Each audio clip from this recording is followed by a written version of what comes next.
This is London's show number 17 of the London Bridge Talk Show, where we bridge the gaps with three generations of Gabby gays. You got that.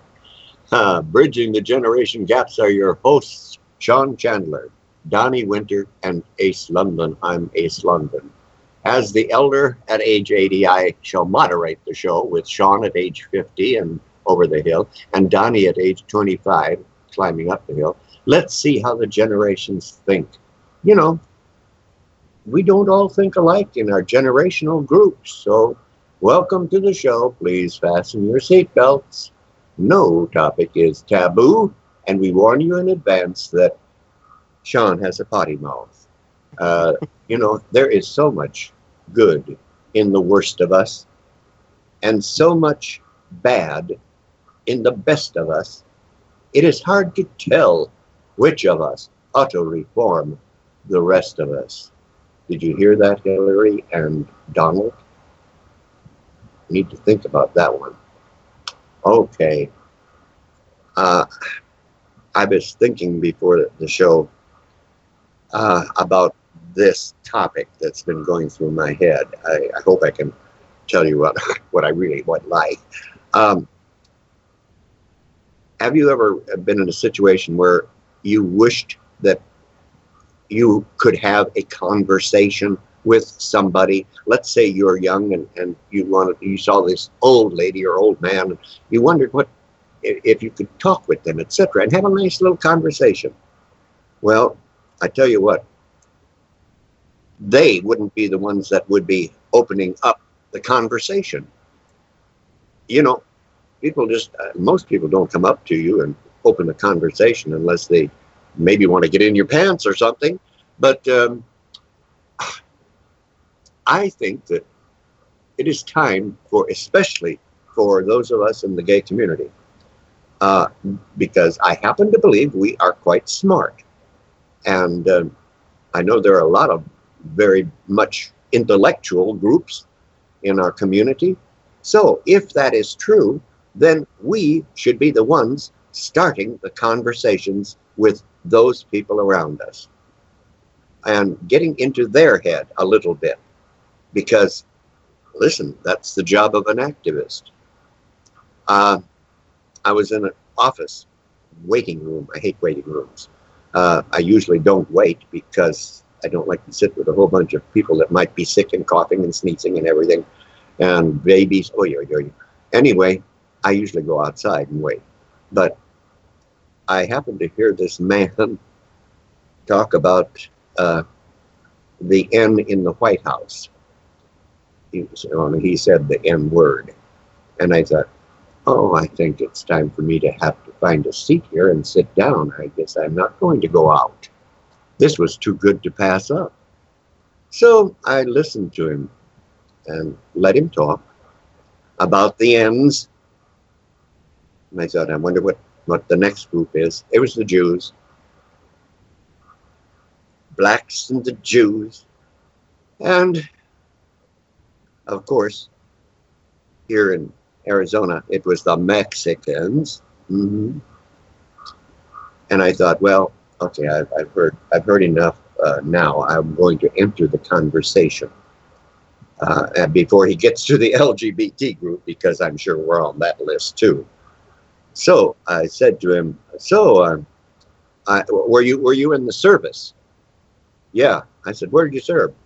He says, Iraq. What was it like? He said, hell. And I said, yeah, I can imagine. I can only imagine, because I didn't have to serve like you did. But what's wrong with all the Arabs that you were talking about and belittling? And he says, well, if you go there and you had to fight in that war, you know that they are just blah, blah, blah, and on he went. And I'm wondering where to go next. So I said to him, are you a church-going person, you know? Yes, he says, I'm a Christian. Oh, Well, thank you, Lord. And I'm saying, boasting that he's a Christian at the same time that he is showing total bigotry, prejudice, etc., and hatred for one group after another. And so I says, "Oh, okay. Oh, then you must believe that we are all one. Yes, you know, all of the people on the planet, we're all one. At least I think you might believe that." He says, "Sure, yeah, sure. We're all one." I thought, okay, let him sit with that for a while. So I said, I've got to time this good. So I said, "What would you like to be if you had a chance to come back in a new life?" Oh, well, yeah, he told me what he wanted to do. I said, "You know what I'd like?" He said, "No." I said, "I'd like to be an archaeologist and go down to South Africa, because that's where they have found the oldest humans, thousands of years old, actually." And he goes, "Oh, yeah?" And I said, "Yeah. You didn't know that?" "No." I said, "Well, and you believe that there's an Adam and an Eve, don't you?" "Oh, sure. It's in the Bible." And I said, "Yeah, it's in the Quran too. It's in a lot of books." And he says, yeah, I know. But yeah." I says, "That means that one couple provided the population that we call human beings." And he says, Sure. I said, "Well, you know, they found this little mummy that is down in South Africa. They actually named her Eve, the first Eve, because she is the oldest human that science has discovered." And he goes, found Eve." I said, "Well, Eve is a youngster compared to this little mummy that they found, who is thousands of years old. And they call her the original Eve." You know what she also had? They found in a little leather pouch, they found cannabis. And of course he laughed, and the other people listening in on us laughed also. Yep, little old Eve must have been planning a party. And so we got that little bit of jocular moment out of the way. And then I said, "No, probably it was for medicine, because I'm sure she wasn't partying." And they said, "Nah, yeah, medicine. Yeah." And of course, that's a big deal here in Arizona, all that marijuana stuff. So then I said to him, "Okay, I've got to close it now. Uh, um, do you know that she was black?" "Huh? Yeah, our original mother was black. Isn't that something?" And fortunately, at that time, they called me into the inner office, so I had to leave. But I often wonder, we have to start conversations that will draw people out and in, and give them something to think about anyway, you know? Or don't you agree, Sean?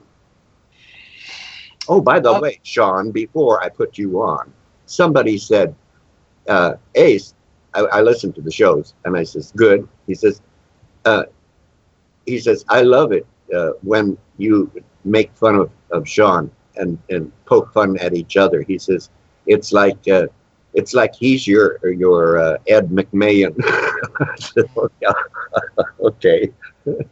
So anyway, take it. Well, considering the fact that you reference me as being, quote, over the hill, unquote, every time you introduce me, and then you slide Donny's age back by, I think, what is it, 2 years, Donny? No, yeah. So I'm over the hill, and Donny gets 2 free years. Yeah, but You have to remember this too. According to science and God, time is an irrelevant factor. Therefore, our ages are really all irrelevant also, because we are an eternal soul living in a very temporal body. Time is totally irrelevant. Yeah. Anyway. Well, at my age, I'm lucky if I can remember anything anymore. Or the age you put me at. The thing that came to mind when you were telling that story was when I lived in California. And this wasn't so long ago. I would go to the gym and I would train with the trainer. Yes, I would train with the trainer for a while. And his name was Mike Jones, really nice guy. And I lived in the San Fernando Valley before David and I lived in West Hollywood. We lived in Woodland Hills. Now, Woodland Hills is like a bedroom community. It's not what people would think of when they think of the typical LA scene in their head. Not a lot of gay people in Woodland Hills that we knew. And often I would have to speak up because there'd be guys who were trainers there that would joke around a lot. And every once in a while, one of them would make a fag joke. And I would have to just pipe up and say, you know what, just so you guys know, I'm gay. And I would say this in this room that you could hear everything in. Now, again, this isn't 24-hour fitness on Santa Monica Boulevard. Like this is a little... You could whisper it in the Mormon Tabernacle and everybody'd hear it. Right, exactly. This is a little gym inside of an industrial complex that's mostly used for training people. So yeah, every once in a while you got to stand up and you have to confront. And I completely believe that. And it's difficult, and you really do have to assess your situation just to make sure that you're not going to get hurt, but when it's appropriate, I think you should. Yeah, you're right. You have to assess every situation because you could pick the wrong person and end up without your teeth, Yeah, but I think this last week we've seen evidence that that we do have our share of enemies out there for sure. You better believe it. Holy mackerel. Yeah, Donny he's good at speaking up though too. I don't care what you say. Donny, you are good at it because you do it on your YouTube and everything. Why, thank you. I appreciate it. Sometimes I can be a bit of a loudmouth, but sometimes being a loudmouth is beneficial, I'd say. Yeah, our voices have to be heard. And it's like the truth. The three of us are basically journalists, like journalists and reporters or whatever, because we're doing this silly show. Anyway, the truth. We search for truth. In all my years of reporting and writing and such, none of my articles were ever sued, or what do they call it? Yeah. I searched desperately for the truth when I was working on articles. And so I've thought about this a lot. And the truth, as long as we know what the truth is, no one could come up with a question that would take us totally off guard at all, because the truth fears no questions.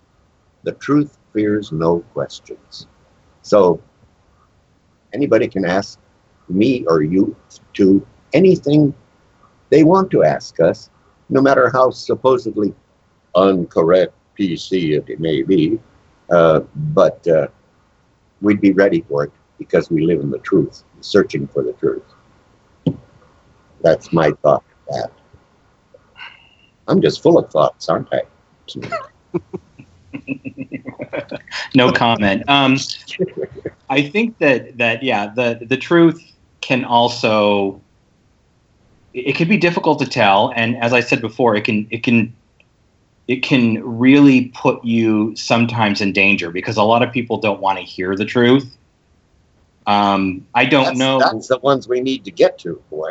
I know that. I understand that, but I don't know how successful you would have been if you were, say, me or Donny having that exact same conversation with that man. You're a disarming 80-year-old man.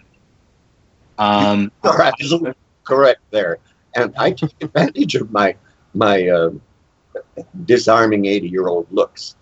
I do take advantage of it. I think about it. Sure, I haven't been in public relations for years and years, and don't think of things like that. It just comes natural. Yeah. Well, I mean, Donny, can you imagine one of the two of us going in and sidling up to this guy and sitting next to him and starting to challenge him on his Christian views? Yeah, we'd probably stir some feathers, I'd say. Yeah. Yeah, the reaction would be just a little bit different. Well, you have to do like our enemy does. You have to pick your prey. You know. Well, and based on what you were saying, Ace, like it seemed like your advantage in that situation was that you were listening. So you were giving this individual your full attention, and I think that's what gave you the upper hand in your response. Got to listen. Listen to every word they say, and don't be afraid to answer slowly, and don't be afraid to answer rapidly if you feel the rush. You know, because just be yourself, laugh, and have fun with your prey. When you're trying to take a prey down, it's a lot of fun chasing them around, round and round and round. Get them so they don't know what they're doing. I think that the three of us, not to pat ourselves on the back, we're not here to do that on our show, but we do make our truth heard, and we do it on more of sort of a macro level. And I was thinking about this the other day. The three of us we do our activism along the lines of where we fall in our generations. Because like Ace, you're very much like making personal contact. I know that you spend a lot of your time calling people, talking to them, connecting personally with them, making Skype calls, phone calls, and stuff. Donny, you're on YouTube, which is very, very millennial, and you have such a big viewership there. And a lot of my stuff is done through writing. So there I am in the middle writing op-eds and plays and things like that. So I think we all do a good job of it, but you really do have to pick when you could be in danger. I mean, I don't want to give somebody the advice of going out and just all of a sudden, going to a WWF fight and, wearing a rainbow flag. I don't know. I mean, that's probably a horrible example. I'm sure WWF is very, very gay positive, but who knows? Yeah. I know a lot of gay men who like the guys in the WWF. That's for sure. Which is the world? Sorry. Well, boy, crickets on that one. Okay. Yeah. Just so you know, Ace, Donny, do you know what the WWF is? I think so. Okay. Wrestling something? World Wrestling Federation. Okay. Yeah. Well, of course, Ace knows. It took me a while to get beyond that LOL, but I knew it was wrestling something. Well, Ace knows, of course, because, it's like all kinds of humpy men who are running around throwing each other against ropes and whatnot. So it just reminds him of his, of the good old days. His teenage years. Oh, I did used to go. You remembered I did used to go to the wrestling matches all the time. I think we talked about that, didn't we, Sean? Once. I think so, yeah. No, I actually had forgotten about it. I was just cracking a joke, but it wouldn't surprise me. Oh, Dad would take us up to Minneapolis, where the big arenas were, and wrestling was big back in the 50s and such. Mm-hmm. And I got a chance to see Gorgeous George wrestle. He was a big, big name, like he was the Donald Trump of the wrestling world. And I saw Adrian Balajon. Oh God, this was real wrestling, and there was some of it fake, but not fake like it is today. Today it's like choreographed. Yeah, it is. And they just, openly admit it too. Yeah, yeah. This part. I mean, come on, you really, yeah, you just got to know. By the way, folks, we here in the United States of America had something happen about a week ago and 2 days or something like that ago. It became what's called the largest mass shooting in America. And as we have found out in the last few days, it was conducted by, wouldn't you know it, a Muslim. And now the entire Muslim community is going to be blamed for another terrorist attack on the Western, sinful Western people. But it happened down in Orlando, Florida, and I knew 4 people that used to go there, or they still do go to that club. My heart went into my chest when I heard, because I was up late, and so I had the TV on, and I heard the very first announcement that it had happened, and I thought, oh my God, I can't know, I don't know how to reach them. I panicked, and then I find out one by one they were all safe. They didn't go to the club that particular night. Thank goodness. There were 153 people shot. 153.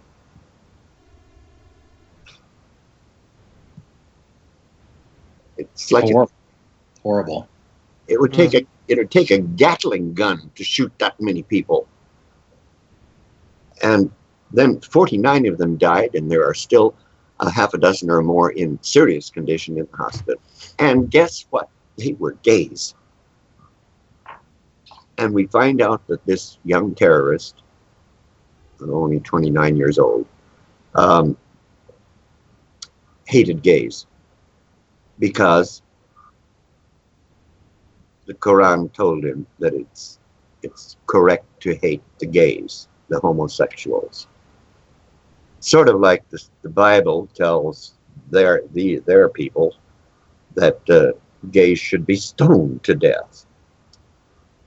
So we're living in a crazy society where there is radical, that is a key word, radical Islamicist terrorism, radical Islamicist terrorism. Now this means that out of the 6.1 billion Muslims in the world, there are maybe a few million, not a hell of a lot of million, but a few million who are Islamic terrorists in the making. And this is what we are fighting. We're not fighting the Muslims. We're fighting the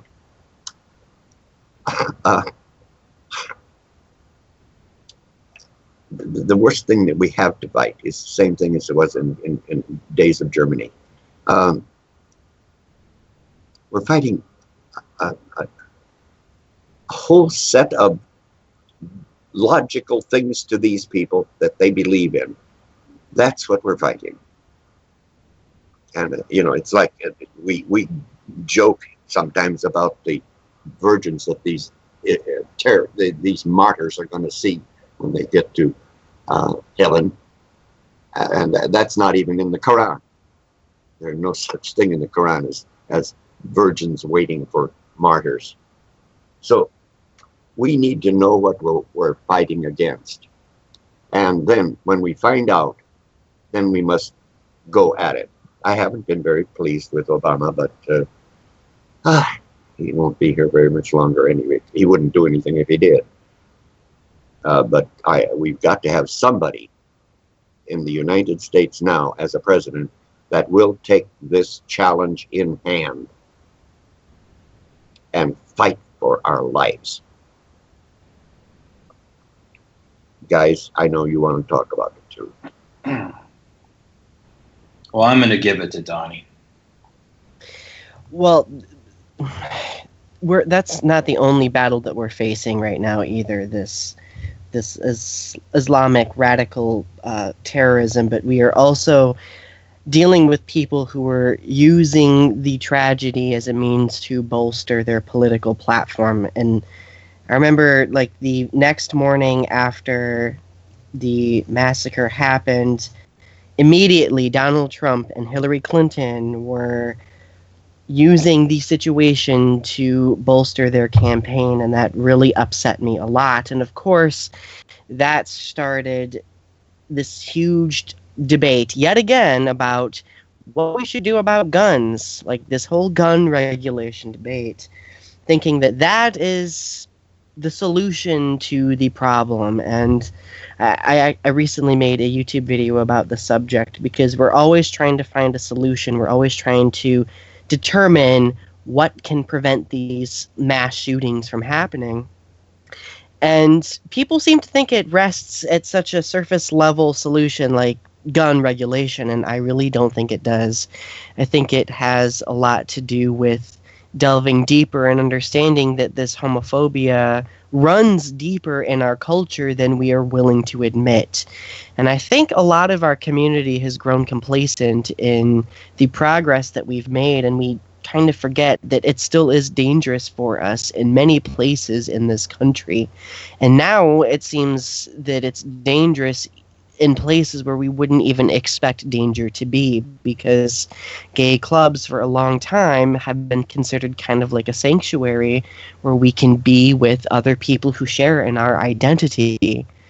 And I guess the solution that I would propose would be teaching people that this type of hate is not acceptable at all. And I'm not saying teaching in schools or anything like that. I'm talking about teaching like in the family and at churches, especially many of the churches that still preach hate speech. But that's just my 2 cents on it. I don't know what you guys think. You got it right on the head, Donny. Hit the nail. I think that, well, first of all, I will tell you, I was extremely affected by this. My husband and I, as you guys know, wrote a play about a fictitious gay bar and 5 eras taking place over it, of time taking place over the course of the play. And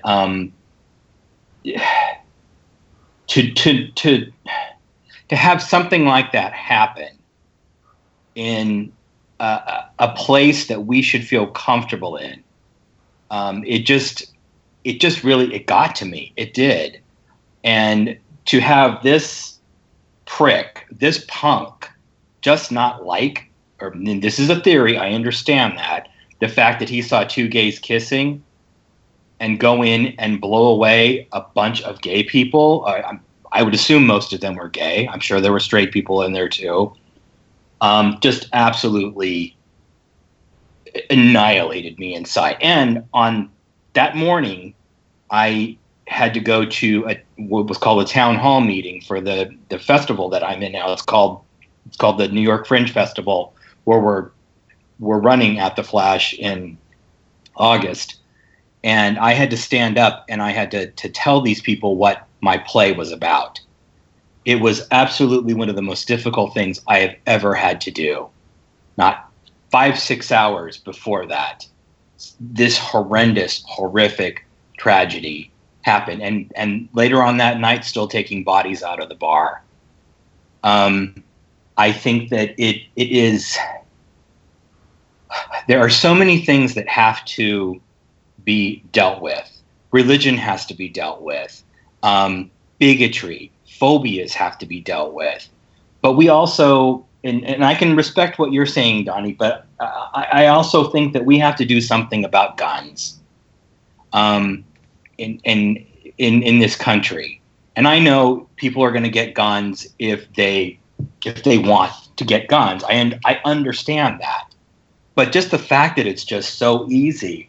I was doing some research on guns just for this particular show because I knew we were going to talk about it, and I just found out just today that there is a term that's used by I think it's like 8 different states. It's called constitutional carry, and this is allowing for the legal carrying of a handgun, both openly and or concealed, without the requirement of a government permit. And the jurisdictions that can do this are Alaska, Arizona, where you live, Ace, Yep. Arkansas, Idaho, Kansas, Maine, Mississippi, Puerto Rico, Vermont, West Virginia, Wyoming, Montana, New Hampshire, New Mexico, Oklahoma. We can just have people walking around with unpermitted weapons. And that, to me, that was kind of like a slap in the face. Every year, 17,000 kids are shot in murders, assault, suicide attempts, unintentional shootings. 2,677 of them die from gun violence. 1,671 children and teens were murdered last year. 827 children and teens killed themselves, and we know how high LGBT teen suicide rate is. 124 children and teens killed unintentionally. I don't know what that means. Ricochet bullets? Why? 24 killed by police intervention, and then the other 30 die for reasons unknown. And that's just kids. And this all comes from the Brady campaign website. And as you guys know, James Brady is the guy who was involved in the assassination attempt of Ronald Reagan. He just recently died, and he was shot and paralyzed for the rest of his life from then on. Last year, 32,514 people died from gun violence overall of all ages. This is in America, by the way. 11,294 people were murdered. 19,922 people killed themselves. 561 are killed again unintentionally. 414 are killed by police intervention. And 254 die, but the intent is unknown. We are, just sorry if I'm spouting facts here, but you asked. The United States has more mass shootings that occur in its country than any other countries. It has an estimate of 31% of public mass shootings, although it only has 5% of the world's population. There are more public mass shootings in the United States than in any other country in the world. I'm sorry, but I think that when you listen to those kinds of sobering facts, it just seems like that needs to be part of it. I agree. We need to deal with religious intolerance. We need to deal with racial intolerance. We need to deal with gender intolerance. I mean, all of those things. But is dealing with guns going to solve the problem entirely? No. But will it reduce some of that? This guy, Omar Mateen, was put on a couple of watch lists, and granted, he was put on a couple of watch lists, and he was declared. It was declared that he was okay, that he didn't do what they were saying he was doing, but there are certain regulations that certain politicians are trying to put in place to where he would be judged based upon the fact that he was on those watch lists before. There would have been a little bit more scrutiny applied to whatever he was trying to do when he was trying to buy those guns. Yeah. You know I'm a strong supporter of the Second Amendment. And I believe I like to own my own guns. But I have reservations that I have any need for an AK-47 or a machine gun. I don't. I have no need, and I don't think anyone does have a need for weapons that were made for military use. We're not. We are protected from this type of thing because we have our guards and such, you know, and we don't need to have all the damn heavy duty hardware. Donny is going to do some heavy duty hardware here pretty soon, I think, aren't you, Donny? I guess it depends on what you're referring to. Well, first of all, Sean, like, I have to say that I completely agree with you. I do think there needs to be further gun regulation. I guess what I was trying to argue was that we need more than that even. The solution doesn't rest within just gun regulation. It needs to be a combination of solutions. Well, realistically, guys, we know damn well there is no way that Congress or anyone is going to be able to take the guns away from the people that own them now. There are millions of guns in the United States. And there's no way that it's as stupid a thought as the thought of deporting 11 million back to Mexico or someplace. That's absolutely insane. It's unrealistic. So well, we're going to have to put up with the guns, but you're right. We've got to do something. We've got to do something. Yeah, and I that's what I was saying, Donny. I agree with you on that. I think that it is a multi-pronged approach, if you will. I think you have great points. I actually watched your video earlier today, and I completely agree with everything that you were saying. It is about teaching people more about love and acceptance and getting with the times and understanding that not everything is my way or the highway anymore. And so I totally agree with you. And as far as the Second Amendment goes, Ace, I think that, you know, I'm a very patriotic person, and I think our founding fathers did a wonderful job for the most part. But I think that the Second Amendment is very, very flawed. And we've had some activity that's actually come up over the last couple of weeks, coincidentally, as we've had this horrible mass shooting. And I can tell you all about it after the commercials if you'd like for me to. I think that's the hardware he was talking about. Oh, okay. I was actually about to allow you to segue, so thank you for that. Okay, everyone. So let's give a big thank you to our sponsors.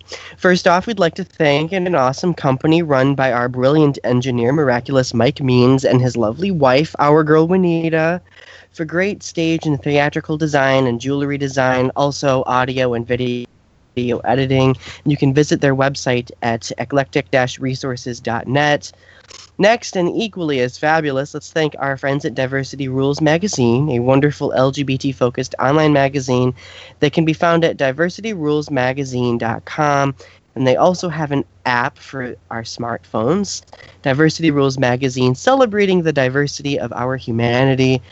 And we are thrilled to now be featured on Next Big Thing Radio, which is a terrific podcasting website that features many funny and informative shows from our fellow podcasters. And please visit that website at nextbigthingradio.net. And they also have an app for the smartphone. The Next Big Thing Radio is podcasting for a new age. If you'd like to learn more about the legendary Ace Lundon, you can visit his blog, Scattered Thoughts from a Scrambled Brain, where he waxes funny and philosophic thoughts on a wide range of topics, and you can find that at acelundon.wordpress.com. If you enjoy watching YouTube videos, you're more than welcome to check out my own YouTube channel, youtube.com/user/DonnyWinter. A whole slew full of different subjects, ranging from my own personal experiences being a bullying survivor to now where I'm a confident individual trying to cultivate a sense of activism in the YouTube community as well. If you'd like to learn more about Sean Chandler, you can visit his writer's website at SeanWChandler.com or follow him on Twitter at SeanAtTheFlash. And of course, visit our website, the Lundon Calling London Bridge site, where we post updates and our shows, lundon-calling.com. And of course, don't forget to like us on Facebook at facebook.com/LondonBridge. Back at you guys. Donny, I like the new look at the London Bridge site that you designed. Oh, thank you. Yeah, I do too. I enjoy tinkering with things like that. Yeah. Well, we're glad that we have you to do it. I tell you what, I want to become a cute little baby animal, so that I can become a viral video hit. That's right. My magic only goes so far, my dear. Right. I mean, those videos, they're viral hits, and they're just because the little animals are so damn cute. Oh. What's the sign in the movie Steel Magnolias and Truby's Beauty Shop? I'm a hairstylist, not a magician. I love that one. Yes. And Donny, I was going to say, I was watching your video today. I really like your hair. I like that cut on you. I think it's a good cut. Thanks. I appreciate it. I actually really need to get it cut again because it's gotten so long. Oh. Well, all Ace and I can say about our hair is it's gotten so gray. It's waving goodbye. It's not gray. It's wisdom highlights. Oh. Wait till yours is gray. It'll be gray.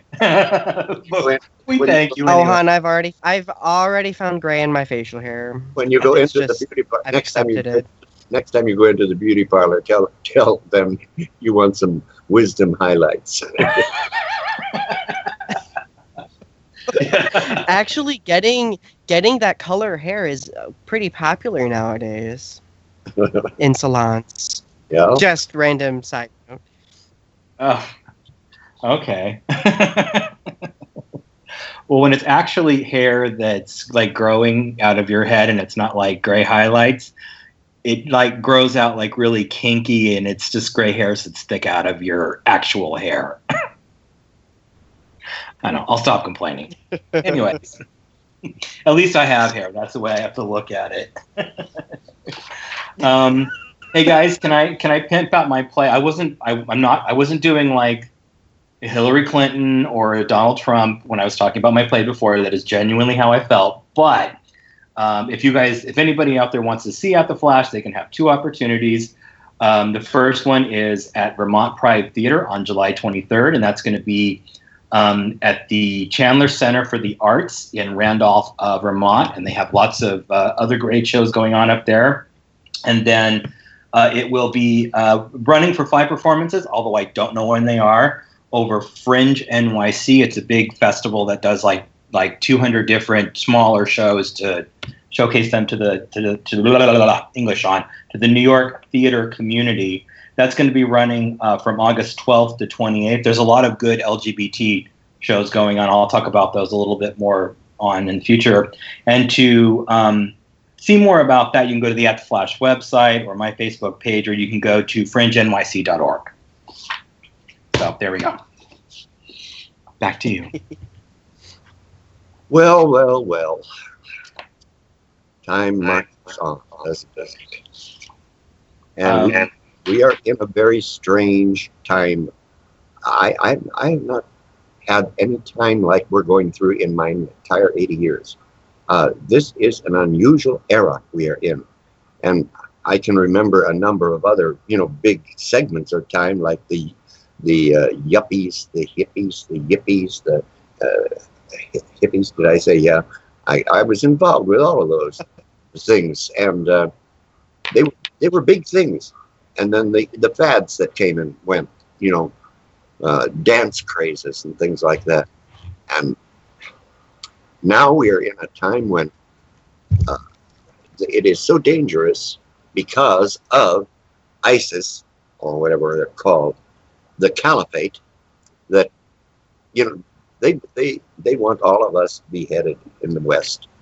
We are no good, and they want all of the Muslims who refuse to bow down to the caliphate, they want them dead too. So they're out for blood, and we have to live with that here because our vetting process evidently sucks, and they don't have enough people doing the vetting and such. And now we hear people like Trump saying that we have to deny all Muslims from entry into the United States. A total ban on Muslims coming into the country. That one took my breath away. No more Christians coming into the country. No more Muslims coming into the country. Got to keep the Jews out of our country. What in the hell is going to be left? The KKK? You know, it's so idiotic at times, and it's a shame that we have to think about it, but we do. We have to think about our own safety when we go out. We need to think about if we happen to be in a big city and such, and you happen to be gay or noticeably gay, don't go out alone. Not unless you're Jet Li. Okay. Well, you know, it's interesting that you mentioned that. Oh, sorry, Sean. No, go ahead. I was just saying it's interesting that you mentioned that because, like, this entire past week, I've been mourning, as I'm sure you both have, the whole event that happened in Orlando. Yeah. And someone asked me, Donny, why is this bothering you so much? Like, nobody you knew died. Why is it bothering you? And I'm like, just because people I didn't know died doesn't mean that it shouldn't bother me, because, number one, it means that it could easily happen to me too with how dangerous things are today. And two, it's sad because, I mean, it's worth mourning over also because we've made so much progress, and having something like this happen can discourage a lot of people from continuing that momentum. Yeah. And, you know, it's like, we are all one. We got to get that through our head. Those 100 people down there, they're a part of us. Just because we don't see them or know them, they're a part of our gay community, our gay family, nationally and internationally there. So they're family and they're fellow humans. My God. We I don't know where our priorities are when we get into prejudice and bigotry and all of that stuff, hate. It just pisses me off no end. I gotta tell you guys, I don't know how you feel about this, but every time I watch the news and they run the clips of those selfies that he took of himself, yeah, I just get so furious. I do too. I don't even say his name anymore. I don't want to ever hear it again, but of course they're using it. But I don't care for it. He killed more of our gay community in one night than is imaginable. And I've been through a lot of killings in my lifetime, including Harvey Milk and such. God, been close enough to it myself at times. But it's like during the Vietnam War years. God, we were doing the shows, and the right would criticize me and lambast at me because we didn't put God in our shows. And I had to tell them I'm more than I wished I'd never had to say it. Do I look like I'm wearing a clerical collar? No. We are entertainers. Yeah, but men need to hear about God. I'm sure, I said to one of them, I'm sure that if you were in a foxhole, you'd be thinking about God yourself. They don't need to hear it from me. And so that I had to get rid of the right side from there. And then the left side says, you're supporting the war, Ace. I said, oh, sure. Do I look like a supporter of war? I hate war. I said, okay. I support my fellow human beings. And that's the ones that we are entertaining. That's who we are showing. We're not supporting the war. You know, the only thing that we do is provide a couple of hours of shows that give the men something to think about other than the horrors of the war. Yeah. Yeah, the true evil that I see in the wake of all of this. I mean, obviously the act was heinous and repugnant and horrible. Are these occasional arch uber conservative right wing ministers and preachers who prop up with their oh, they deserved it and I hope the rest of them die. And then there's the Westboro Baptist people who Yeah. No, it like I say, this is a strange time that our gay community is in now, because we're finally getting back to thinking about some of the things that those of us had to think about 40, 45 years ago when things were getting rolling. We had to think about our own physical safety and such, because there were a lot of us that were ending up very, very bruised and maimed, and some died. It was not easy times in getting the crazy movement going, but it happened, and here we are today, and now we've got a large group and more people coming out. Oh yeah, it's another time. Yeah, it's like we come so far and then we get knocked back, and then we come so far and we get knocked back. Yeah, but maybe the knocking back is a thing that has to happen to wake us up. You know? See, I think every time we get knocked back, though, today, we snap back more quickly and adapt. Which, I mean, it's sad that we have to do that, but it's what helps us kind of become closer as a community and kind of become closer with our allies as well. Yeah. You know, that's very true. And there are shades of that theory, guys, from when we went through the AIDS crisis in the late 80s, early 90s. Yeah. It was like we were celebrating at the end of the 70s and the early 80s, and we were making some relatively decent strides for that time, and then all of a sudden, boom.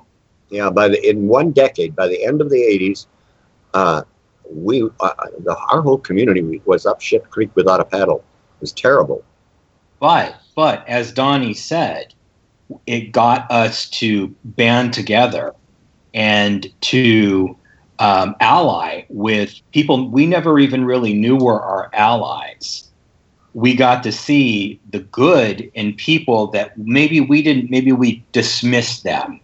Maybe we thought, oh, that's a family there, and they don't have any gay people in their family, so they wouldn't really understand me. And we got a little bit of a lesson in not judging people by the way they look. So, I mean, I obviously, when the shock wears off, we rebound and we learn. Yes, we do. But it just sucks that we have to go through it, and it's this way. We shouldn't ever get so comfortable. And I don't know. I think sometimes the gay community is like, oh, I've got my Cosmos, and I've got all my fun shows. I've got my Orange is the New Black. Nothing wrong with that show, obviously. It's a great show. You know, had my Will and Grace. I had Queer as Folk. Everything is cool, and I've got my nice apartment and my parties, and we go to brunch. And sometimes we forget about the work that we need to do. It's true. I mean, do you know what I'm saying, though, Donny? Yes, definitely. I mean, we stop being, and it's okay to stop being the activist for a while.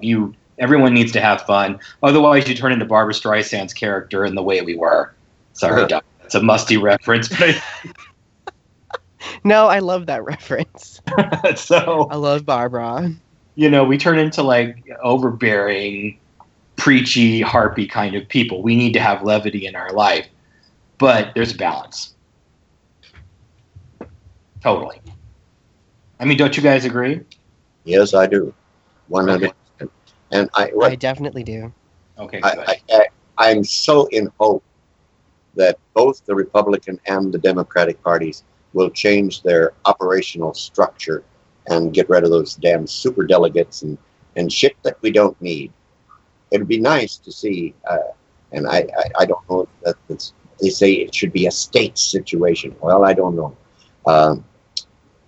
I would like to see where my vote counts. Every vote counts. And that's possible in a democracy, but we're not in a democracy there yet. And I'd love to see us get to that point. But maybe I won't see it before I die, probably.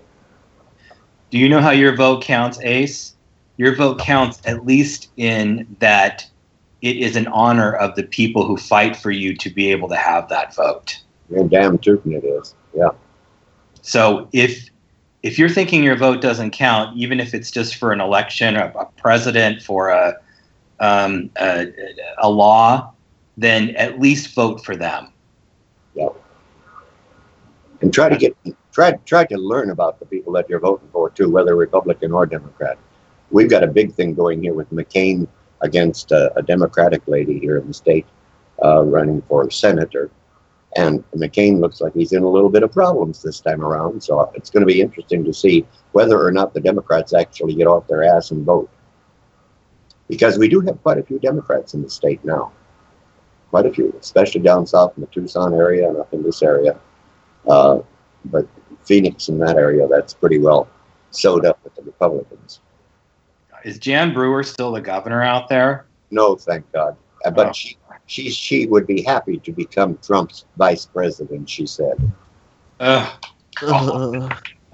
Yeah, that puts a shiver down your spine, doesn't it? Oh and I'm a Republican. Makes me want to cry. We got how many minutes left, by the way? I think 2 or 3. Only 2 or 3? Yeah. Oh, goodness sakes. Well, folks, it's been fun. It's always fun being with you. And we do love you. You know that. And we thank you for telling your friends about the show and such. Okay. So, what if the homosexuals had a book that said religious people should be stoned to death? I wonder how long it would take for that to be called hate speech.